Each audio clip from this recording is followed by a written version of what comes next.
estava saindo quando eu entrei aqui, mas conheci ele nessa fase final.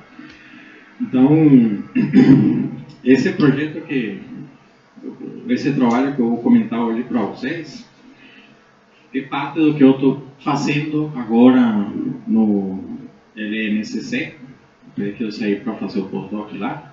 Me desculpem aí que eu não me apresentei para o pessoal que não me conhece, que vai assistir a palestra depois pelo YouTube. Meu nome é Said Antigo.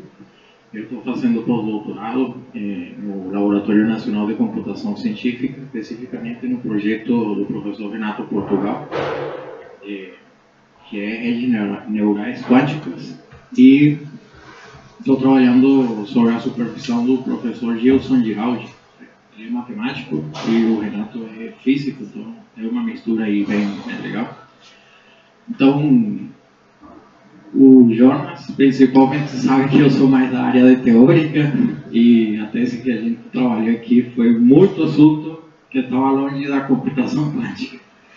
Quando eu cheguei aqui, que eles me aceitaram essa bolsa, um desafio que eu me arrisquei a pegar por causa de que eu já tinha feito a disciplina de computação quântica com o Jonas aqui, e acompanhar o projeto de vocês. Bom, aí saiu essa oportunidade que eu me arrisquei, né? Mas teve que praticamente mudar de área em um ano para entregar o resultado. Então, esse é o primeiro trabalho que está se ramificando para mais 3 trabalhos, né? Em princípio, toda a base está nessa arquitetura híbrida clássico-quântica para redes neurais informadas por física, tá? Então, eu fiz um pequeno roteiro da apresentação, eu dividi em 2 partes. A primeira, a parte onde eu vou falar da introdução, vou dar uma contextualização, falar um pouco sobre o problema, a motivação. Vou apresentar o que seria essa arquitetura que a gente está desenvolvendo aqui, para depois passar a falar sobre o formalismo, suas capacidades de aproximação universal, mitigação, escalabilidade e treinabilidade. E na parte B, eu vou falar sobre a implementação computacional. Eu implementei um sistema físico em particular, quais são as métricas de desempenho que eu utilizo para testar computacionalmente o que seria essa rede. Daí, bom, vamos passar pelo resultado, as conclusões e algumas informações adicionais, tá? Então, eu não sei se já vocês ouviram falar sobre as pins em algum momento. O pessoal que tá...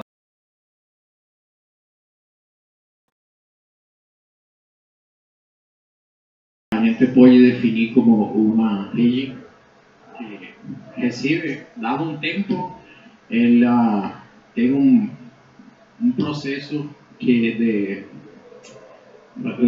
sua construção é através de um perceptron multicamada. É o primeiro modelo de rede neural, né? Então, aí ela vai receber uma entrada do tempo, tu discretiza o tempo, e aí tu vai passando por um conjunto de camadas internas que vai associar cada neurônio desse com o anterior através de uma função de peso e uma função me chega o nome da função que eu estou utilizando, mas isso, a função da ativação. Obrigado. Que ela vai ficar toda embutida por cada um desses passos da rede, vai relacionar todos esses neurônios aqui e finalmente vai dar uma saída. O que eu torno esse modelo de perceptron multicamada uma PIN? Que a gente utiliza para o treinamento uma função de perda, que tem como termo de regularização as equações diferenciais do problema que tu está tratando, e as condições iniciais. No caso de equações diferenciais parciais, ele também considera as condições de contorno. Então, tu define tudo isso e utiliza elas como termos regularizadores. O efeito é que a física informa a própria rede o que ela tem que aprender. Ele vai guiando o aprendizado conforme vai passando a rede. Elas são altamente expressivas, essas são suas vantagens. para resolver sistemas de equações diferenciais parciais ou ordinárias. E, principalmente, suas limitações são um alto custo computacional, dependendo da complexidade do problema.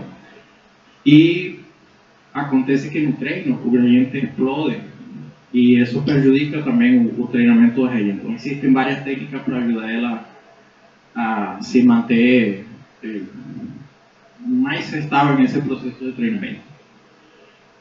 Com o advento da computação quântica, é tudo que a gente já vem falando aqui, apareceu o seu análogo quântico, que seriam as Quantum Neural Network. O processo é, bom, eu pego uma informação que eu consigo codificar no qubit, que eu vou dar entrada num circuito quântico, aí eu boto uma camada, normalmente em sistema quântico a gente associa com camadas variacionais, e faz um processo também de regularização, tá?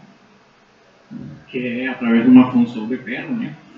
Só que aqui é um pouco mais livre a definição do que seria uma PIN quântica.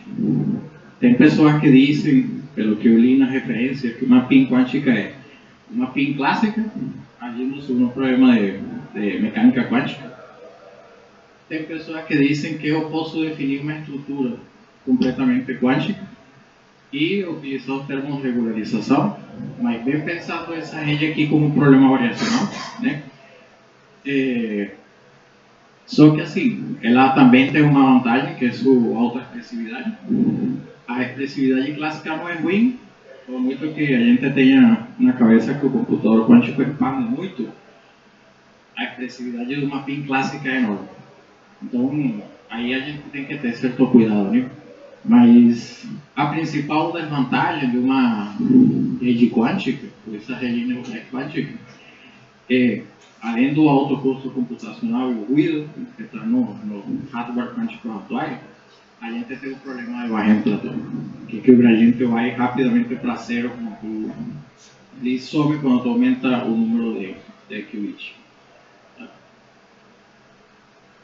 Então, aí já veio um pouco a experiência pessoal, estava lá em Petrópolis, lendo bastante literatura sobre o assunto, e com aquela pressão de que eu tinha que gerar um resultado para publicar. O que eu vou fazer? Daí eu comecei a estudar esse assunto sobre expressividade e vi a questão do barreiro platô. Eu falei, tá, mas a computação clássica é uma PIN clássica, são formalismos que são bem robustos. Então, e só para o quântico com hardware que a gente tem hoje, dá certos problemas no negócio, no assunto de tu querer definir problemas complexos de equações diferenciais. Como é que tu define uma hamiltoniana para atacar esse tipo de problema? Então, acaba se tornando um pouco mais complexo traduzir diretamente esse tipo de problema para o mundo quântico. Tá? Embora tenha algumas propostas, incluso saíram agora em 2025, mas, enfim, eu pensei, bom, mas será que eu posso construir um esquema híbrido que aproveite o melhor dos dois mundos? Não tinha bem assim a ideia chegou da relatividade. Eu não tinha uma construção assim bem ingênua, né? Pensei, pá, e se a gente tivesse uma transformação de Poincare? Uma coisa que dê uma translação, mas com um tipo de rotação aplicada sobre uma quantidade aí, um vetor. Então, cutucando essa ideia aí, eu vi que tem uma maneira de escrever um mapa quântico que é essa estrutura aqui, que eu chamei de QPIN. Não sou muito criativo, então é Quantum, é Physical Informal Neural Network, e esse MAC é com acoplamento multiplicativo e aditivo. É bem simples, não? Então, qual é a ideia? Tu tem esse perceptron multicamada, o mundo clássico, e aqui tu tem circuitos variacionais com uma profundidade que tu pode escolher para rodar o circuito. É só a conveniência do problema que esteja sendo abordado e o que tu precise ter. Depois a matemática vai deixar isso um pouco mais fechado, mas... Daí, esse circuito variacional, eu vou ter essa estrutura aqui por simplicidade. É um Kennedy mais ele pode ser uma estrutura geral, tá? Então, eu procurei primeiro o modelo mais simples, né? A gente sempre procura fazer o mais fácil para depois entrar no complicado. E esse acoplamento, esse tipo de acoplamento não trivial, a gente pode falar, vem dado nesse ponto aqui, que a rede se conecta. Só que isso traz vários desafios, né? Como que eu garanto a propriedade da aproximação universal e tudo isso, que é o que vem depois, na segunda parte do trabalho. Na primeira, eu só tinha que escrever uma função com essa cara aqui. Ela pega um parâmetro do tempo, só que ela já está associada a um operador, que também em geral, ele pode considerar correlações ou não, tá? Dependendo do assunto, de novo, que tu esteja tratado. Um vetor de parâmetros associado, esses são os pesos e viés da rede clássica, e aqui seria então os pesos da rede quântica. Com essa estrutura aqui, ela dá uma função vetorial. Cada uma dessas saídas será feita por essa expressão 2 aqui. E aqui que aparece o acoplamento multiplicativo e aditivo.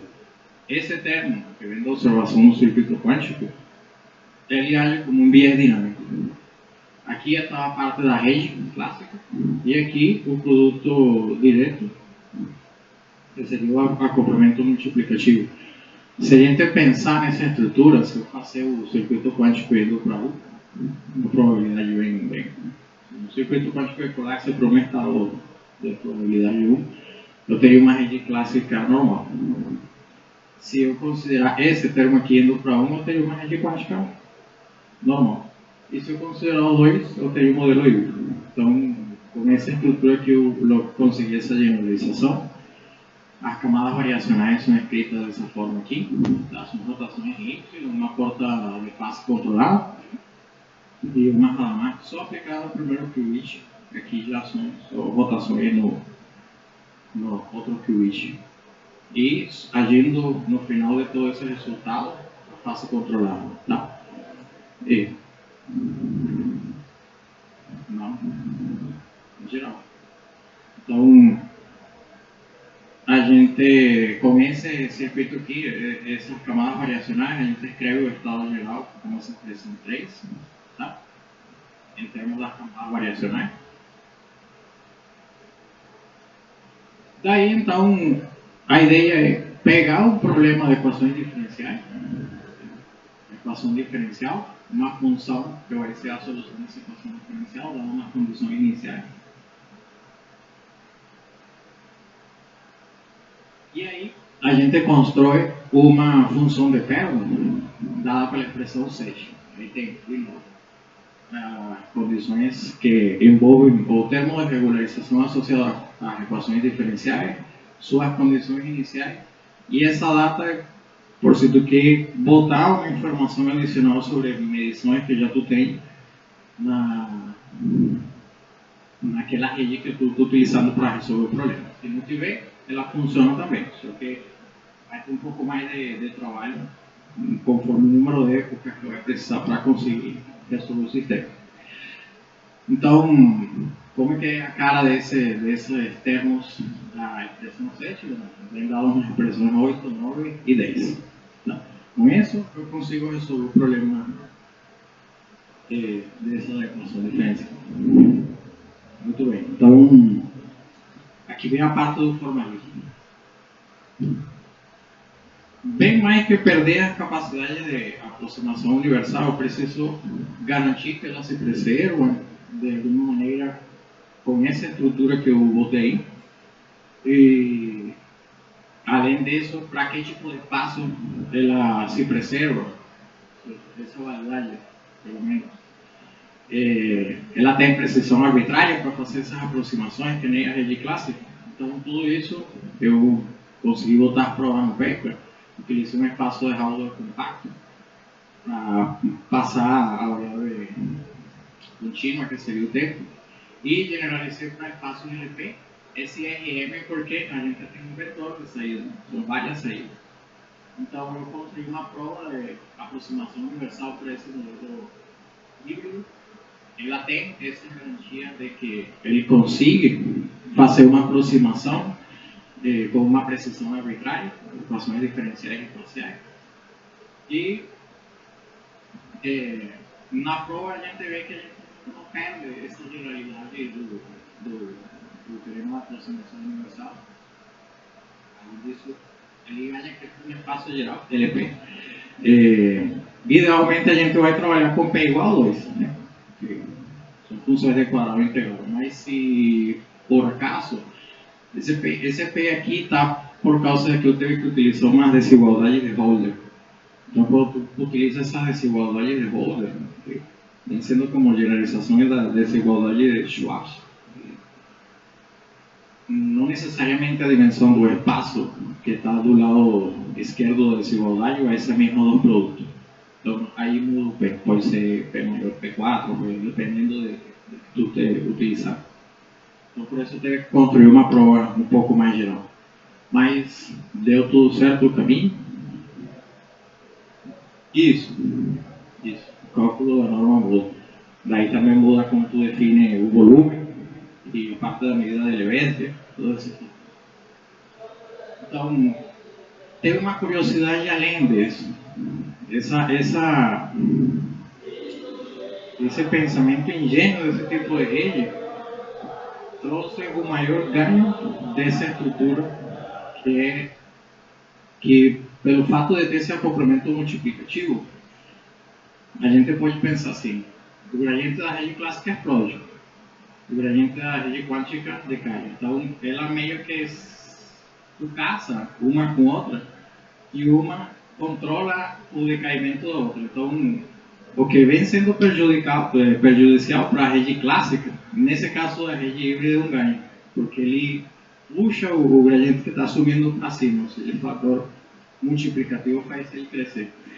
Então, daí, desse teorema que eu provei aqui, sai esse corolário, que barra e platô, basicamente a gente pode escrever um decaimento nessa ordem, né? Se esse número de qubits vai para infinito, bom, só vai para zero. Seria uma forma matemática de ver mais ou menos qual seria a ordem do decaimento. Então, a gente, o que eu tenho desse teorema? O limite teórico para a explosão do gradiente. Tá? E ele vem como 1 sobre a raiz da profundidade do circuito quântico, ou seja, o número de camadas variacionais que eu utilizo vezes o número de qubits. O que torna isso aqui? Que para conseguir a treinabilidade, eu vou simplesmente pensar no tamanho do problema. Se eu quero uma precisão, eu tenho que pensar só o número de camadas quânticas que eu preciso e o número de qubits. E isso torna muito mais simples resolver problemas de equações diferenciais nesse esquema híbrido.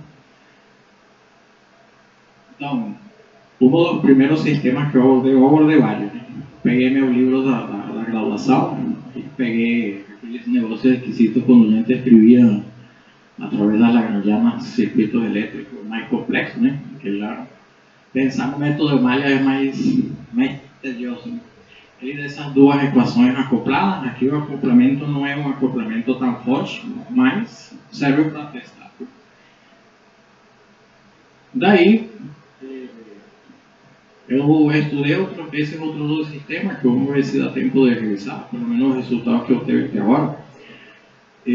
Mas esse aqui seria o circuito que eu estou bem implementando agora para a resposta do artigo que eu mandei para a revista e já chegou a resposta ao referido que construiu um teste, né, para convencer o cara, porque eles concordaram com a matemática e a descrição, mas é que em vez de mesmo acontece essa mitigação que eu estou falando. Então, bom, aqui eu utilizei simulação quântica, não tem hardware quântico real, mas mesmo fazendo simulação ele funciona. O que ganharia no caso do computador quântico? Bom, a gente teria que mitigar o ruído e tudo aquilo, mas o ruído, no princípio, não seria problema, porque a gente o que pretende com essa rede expandir o espaço de parâmetros, que aí entra numa parte da informação, teoria da informação, para a rede ser mais expressiva. Então, se tiver ruído não, isso não vai afetar tanto a questão. Ela vai ter capacidade de otimizar alguns outros parâmetros a mais para ela conseguir aprender melhor. No caso de que também essa parte da mitigação do Platô se ajuda no sentido em que a rede trabalha. Se eu quero resolver um sistema de duas equações diferenciais, eu preciso só de 4 qubits. Por isso que eu falo do tamanho do problema. Por quê? Porque eu preciso calcular as soluções e as derivadas para as condições iniciais e testando tudo ela. Então, isso aqui é muito difícil eu ter um sistema, sei lá, de 500 equações diferenciais acopladas para resolver. Que é o que faria aquele comportamento. Então, tem mais uma coisa a favor que impediria, desde o princípio, cair num esquema que leve para um barra Platô. Bom, eu utilizei 20.000 época e aqui eu não passei nenhum dado.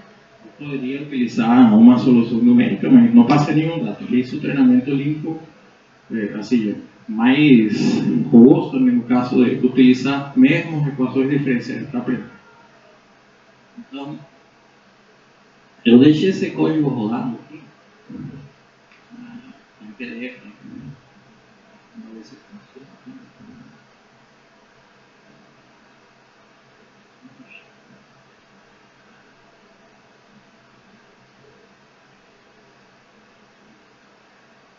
Aqui? Aqui?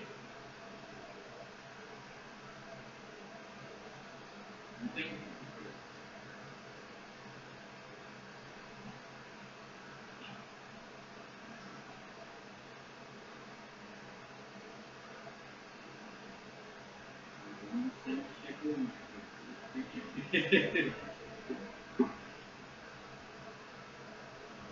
Eu sou mais do Windows e sistema pirata, qualquer outra coisa.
Eu queria mostrar o resultado para vocês, o que podemos fazer.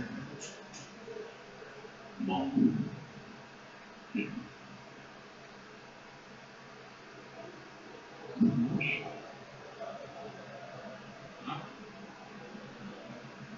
parece que não é o internet, a questão é o link aqui que também não tá rolando. Não sei por que não.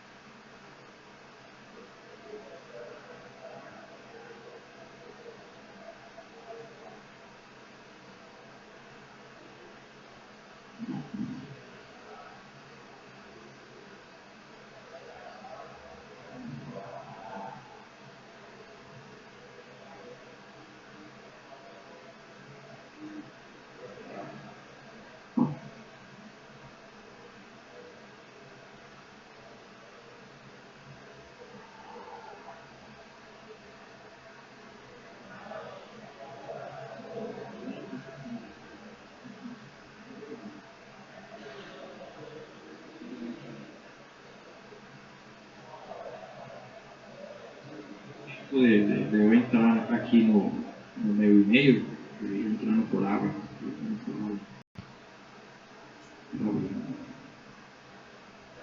Bom, a questão toda é, eu posso mostrar para vocês aí depois a parte do resultado, né? Matematicamente, eu consegui provar que essa arquitetura híbrida, ela tem garantia teórica de convergência, que nem a arquitetura clássica, de uma PIN clássica. Ele tem um limite teórico sobre o comportamento do gradiente, ele é bem comportado. Isso não se encontra em muitos trabalhos. Tá? Quase ninguém entra nessa abordagem de, acho que o resultado mais forte do que é isso, de como é que o gradiente se comporta. Aí o pessoal brinca mais com rádio do treinamento e toda essa coisa para conseguir manter o gradiente comportado. E, no caso, o que eu queria mostrar no resultado é a superioridade prática na simulação de diversos sistemas. Aquele sistema que eu vou ter de exemplo aí, o ganho que dá a rede híbrida com relação à clássica é bem superior, bem notável. A melhoria da solução está entre 88% e 85% do comportamento. A PIN, se o sistema é muito complexo, já ela não consegue acompanhar tanto com uma estrutura básica, porque se acontece com o modelo híbrido, com uma apoia a outra, então tu pode pensar uma estrutura com poucos neurônios e poucas camadas de profundidade, e a parte quântica apoia a rede clássica e também ela tem essa naturalidade de aprender sistemas mais complexos. O próximo passo que tem de proposta desse trabalho aqui é validação de hardware quântico real, extensão para equações diferenciais parciais. Eu já estou trabalhando na prova disso, porque essa rede tem uma versão mais geral, que surge naturalmente desse modelo aqui, que são uma rede de DeepNet, rede de operadores profundos. Tu aprende a solução da equação diferencial não do jeito que se fez aqui, sino que tu meio que cria um operador que mapeia a solução conforme a dois sensores, dados de entrada e tudo aquilo. Então, esse é parte do outro trabalho que estou fazendo. E, bom, no caso, como ela tem uma estrutura geral enquanto operador e bastante que tu pode botar, é simplesmente brincar como encontrou uma sans mais conveniente para sistema caótico. Tá? Seria uma parte dessa questão aplicada. Então, muito obrigado a vocês pela atenção. Aqui tem um código QR, se você tem acesso ao print que está já no archive. Obrigado, pessoal.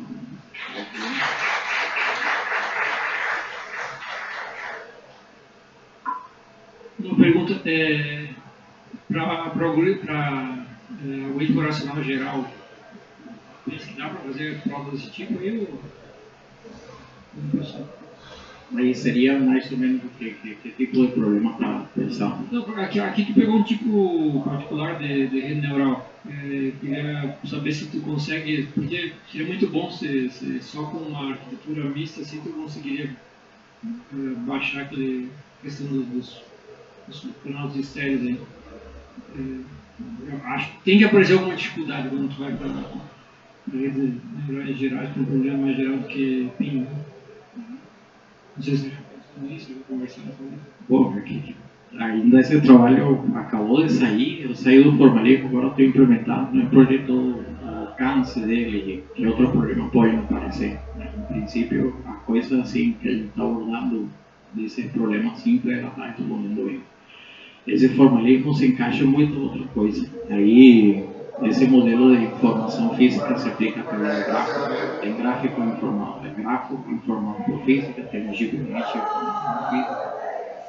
Então, basicamente, com aquela estrutura da rede, se tu utiliza, ou de alguma maneira obtém a física do sistema, tu meio que direciona melhor o treinamento. E nesse trabalho, uma curiosidade é que a gente precisa fazer um monitoramento da entropia do sistema.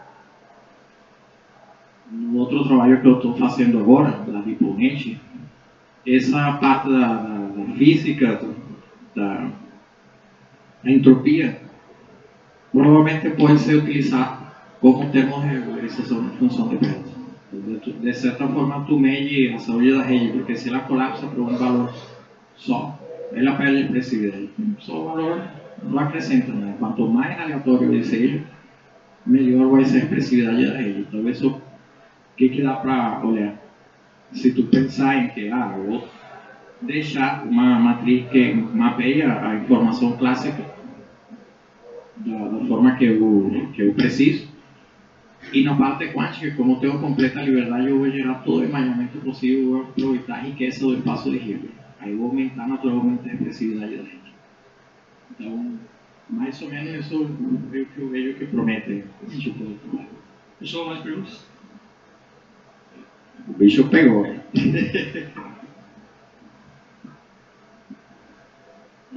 Obrigado pela apresentação, por favor. Minha primeira pergunta é: por que a tua rede clássica tem uma explosão do gradiente? É a arquitetura específica dela? Não, assim, não tenho tanta experiência nesse assunto da PIN, mas pelo que eu vi da referência, li em torno de umas 70 referências aí nesse trabalho. E parece que é um fenômeno nesse tipo de rede. Então, a mitigação natural desse tipo de problema é como tu muda a rádio do aprendizado e tudo aquilo. Mas não tem nenhum controle sobre o gradiente. Ele pode simplesmente explodir. Que o assunto sobre isso se chama gradiente clipping. E outras pessoas entraram sobre esse assunto de como mitigar esse problema, que é uma coisa natural desse tipo de rede. Então, provavelmente é uma arquitetura específica do problema, porque, até eu achei estranho, porque tu usa como função de ativação a tangente, né? Isso. E ela é conhecida por ter problema do desaparecimento do gradiente nas redes clássicas. Eu achei meio estranho, então provavelmente deve ser uma arquitetura específica. Na verdade, eu tinha várias perguntas, eu já me esqueci da maioria. Mas deixa eu pensar aqui. Tá. Uma questão é: tu poderia explicar melhor como que tu obtém a tua prova de que tu consegue mitigar o problema dos platôs? Porque, a tua função, principalmente o termo do produto entre a saída da parte clássica e quântica, quando tu for tomar o gradiente, tu vai tomar separado, né? Então, tu teria, como tu toma separado, então tu teria uma parte que explode e a outra que ia para zero, né? Então eu não vejo como que tu consegue mitigar, ou como que tu provou teu teorema. Aí, quando tu faz a construção da prova do teorema, lembra que essa expressão daqui, ele vai ser uma função que vai depender. Ixi, tem tanto controle aqui que eu já não sei qual é. Ela tem esse produto aqui. Se tu fazer o gradiente, ela, com relação ao parâmetro quântico, isso vai ficar com um fator multiplicativo aqui. E quando tu fazer com relação ao parâmetro clássico, ele também vai ficar aqui como produto. E essa é por causa da própria estrutura que sai esse produto aí na parte da minimização da função de loss. Aí quando tu tomar a norma, aparece aquele outro fator, pelo menos no caso da norma da função de loss derivada com relação ao parâmetro quântico.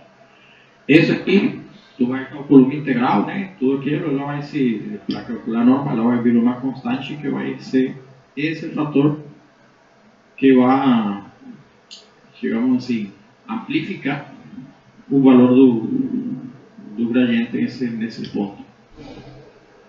Então sai da construção do teorema. Minha próxima pergunta é, será que tem como, a partir do teu problema, tu saber a arquitetura da rede clássica? Por exemplo, tu usou 3 camadas e 30 um certo número de neurônios. Será que tem como saber, a partir do teu problema, esses hiperparâmetros? Tem. Eu vi já uma técnica aí que eu conversei com um colega que trabalha com PIN. mas bem no clássico, que é utilizando certos processos de inferência bayesiana para saber qual a dimensão correta da rede para conseguir aprender melhor o resultado. Então aí ele bota nessa... Só que aqui, essa inferência bayesiana, a gente teria que ter certo cuidado em introduzir. Ela vai chutando o ponto para evitar cair nesse processo de explosão do gradiente e tudo aquilo. Então, não sei que tão conveniente seria. Essa rede se beneficia daquela explosão mesmo. E de fato, depois quando eu mostro para você, vocês vão ver que quando eu deixo a rede sem botar nenhuma questão sobre o gradiente, ela tem uma diferença assim, 98% quando eu utilizo o clipping e em 78% do número de época, ela já consegue aprender a dinâmica quando eu deixo o clipping rolar, sozinho. Então, ela ajuda essa complexidade, essa questão que é ruim para a rede clássica, porque no caso, quando tu aplica clipe em uma rede clássica, ela melhora, já não é um problema esse esquema aí. Então, basicamente, ela ajuda o que tem de melhor esse dois mundos que tu pode botar aí. Eu vi que tu tá dando muito foco para tipo usar a parte quântica para auxiliar a parte clássica, né? Mas pela tua estrutura do teu modelo e pelas tuas provas, você pode fazer o inverso, né?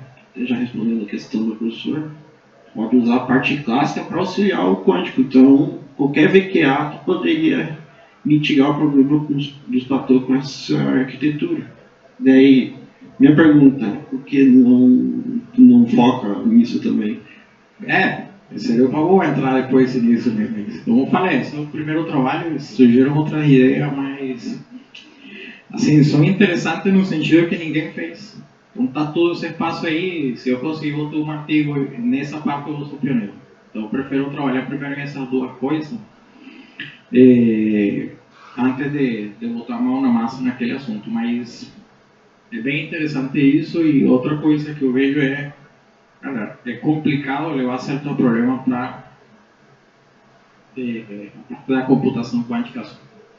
Então, esse tipo de rede aqui é mais uma malandragem, né? Tu deixa para o clássico que tu sabe botar bem toda a responsabilidade e aí só enriquece com o espaço de parâmetro. Que outra das coisas que eu estou explorando agora é o problema seguinte: tu tem teoria de informação aí. Em essa teoria de informação geométrica que se conhece, existem umas funções que pegam uma distribuição de probabilidade, uma função de Fisher, que permite ter informação sobre essa distribuição de probabilidade, e tem um planteamento que associa esse problema com determina uma distância, que é a métrica de Hall, Fisher-Hall. Então, o que seria uma tradução para a parte da informação, que é outro, ou seja, o que eu quero explorar depois de sair desse trabalho aqui é, medindo a curvatura do espaço de fase, o espaço de parâmetro, perdão, tu consegue, de alguma maneira, seguindo a ideia da geodésica, um problema de aprendizado de máquina se tornaria em determinar geodésica um espaço-tempo, um espaço de parâmetro curvo. Então, são ideias bem interessantes que saem naturalmente de explorar esse tipo de geometria em esse espaço de parâmetros. Eu estou caminhando mais para lá, só que primeiro eu tenho que terminar esse trabalho aqui que está bem na mão e são bem legais, e pelo menos na parte que vocês mais trabalham, em mitigação de ruído, tu tem uma equação mestra, né? Uma equação diferencial. Ela vai conseguir resolver. Então tu pode que outra coisa que eu quero explorar, assim, sem aprofundar tanto, mas gerando resultados, como é que isso pode beneficiar o modelo de mitigação de ruído que tu tem? Será que se eu complico essa equação mestra, que já vai ser complicada, ou seja, difícil de resolver, eu consigo auxiliar com isso e simular melhor o ruído quântico? Ou, que é a parte mais interessante, se eu passar para aquele esquema de sensores, que são as deponentes, eu posso utilizar a própria informação do computador quântico em seus tempos reais para aprender a dinâmica e mitigar o ruído, resolvendo através desse esquema. Então seria uma maneira de pegar uma coisa real, encontrar com ela dinâmica e depois mitigar o ruído e já começar a rodar circuito quântico com aquele o que a gente faz no processo de som, né? Tira o ruído do som e deixa rolar. Vai ter que ir rápido, né? Que mandou pro Cerezo, então. Eu não sei se ele aceitou, eu propus ele, mas.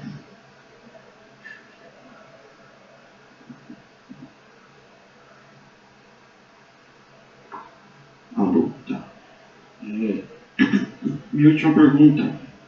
Eu queria mostrar a comparação, né? Tá. Como é que tu faz essa comparação? Tipo, A PIN clássica com quântico, eu volto para resolver o problema. como? Sim, tu volta para resolver o problema. Tu volta uma solução exata, tu resolve ele com a PIN e resolve ele com a híbrido. Aí tu vê as funções de. O mais natural é olhar para a função de perda. Quem conseguia diminuir melhor, já tu está vendo que ela conseguiu aprender melhor. Só que tanto ela conseguiu aprender a dinâmica do sistema, aí eu tenho o gráfico da solução e dá para ver como se comporta uma com a outra. Então é bem, assim, depois de ter aquela ideia, a primeira coisa que eu fiz foi escrever o código. Para ver, tá, mas esse negócio faz sentido. Quando eu vi que o negócio funcionava, eu falei, para a matemática fazer tudo demais. Basicamente essa foi a construção que eu segui. Mas a comparação é bem tranquila, é só ver como resolve cada uma delas e depois tu utiliza a métrica, o quadrático médio, tudo aquilo, o que você parte da solução. Então, é que daí, tipo, eu vejo um problema aí, porque é o seguinte, o teu modelo híbrido, ele naturalmente vai ter mais parâmetros do teu modelo puramente clássico. Quando tu tem mais parâmetros, o teu modelo ele é mais complexo, em geral consegue ter uma maior, digamos, representação com ele. Então, eu acho que sempre tem que fazer é tentar deixar pelo menos o mesmo número de parâmetros que tu tem que otimizar.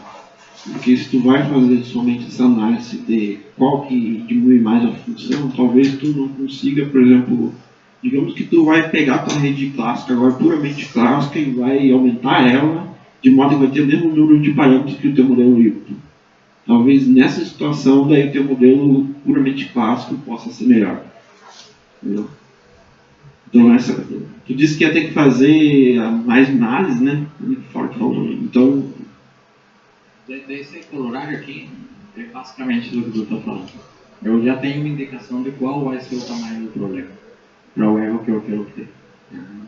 Então aí já tu sabe que tanto pode ser, como isso faz tanto passo de parâmetro. Se o teorema vai estabelecer uma relação que parece ser mais uma relação de suficiência, mas não é necessária. É bem mais uma relação suficiente. É suficiente tu pegar e fazer a ordem de esse produto aqui parecido com o número de qubits desse o número de neurônio versus o número de camadas no circuito clássico. Mantendo essa proporção bem equilibrada, aí aumenta não sei se o valor máximo por um valor muito alto sobre a expressividade. Então essa concepção já bem trivial, dá uma indicação de que tão complexo tem que ser o rede clássica. isso, um pouco de obrigado. Pergunta, pessoal. Se não uma sugestão, eu achei a tua ideia é simples, por isso é boa. O resultado é bem importante. E a sugestão é que a gente tente implementar com aqueles projetos que eu falei. É um desafio. O pessoal do grupo sabe que o negócio de implementação, ainda mais a rede neural, é complicado, mas eu acho que vale a pena, pelo menos, cogitar e pensar em demonstrar isso. Sim, eu vi quando tu falou do projeto que você está pensando de química quântica e tudo. A gente tem esses 33 mil dólares na AWS, né, até o final de março. É uma coisa que eu ia falar depois na discussão. Se você quer enrolar alguma questão aí, utilizar essa rede, eu agradeceria muito, porque eu não tenho como testar em hardware. Lá em Petrópolis a gente tem o Santo Dumont, mas seria só simulação. Mas só simulação. Isso. E tem um simulador que eles compraram da Atos, um simulador quântico aí. Eu nunca utilizei, porque minha conta me mandaram o Júpiter, nunca funcionou. Eu também, como estava fazendo uma teoria, que é parte prática, com o Colab gerar suficiente, então eu não fui atrás, mas depois eu pretendo um pouco mais. Mas daí vocês têm a possibilidade do hardware quântico real, que isso ganharia muito, porque lá, como é simulação clássica, demora para caralho. Aí não tem como ganhar aí na clássica. Só que em simulador quântico real, perdão, hardware quântico real, já a situação é diferente. Ele é otimizado para tentar minimizar o tempo. E a demonstração. Vou agradecer.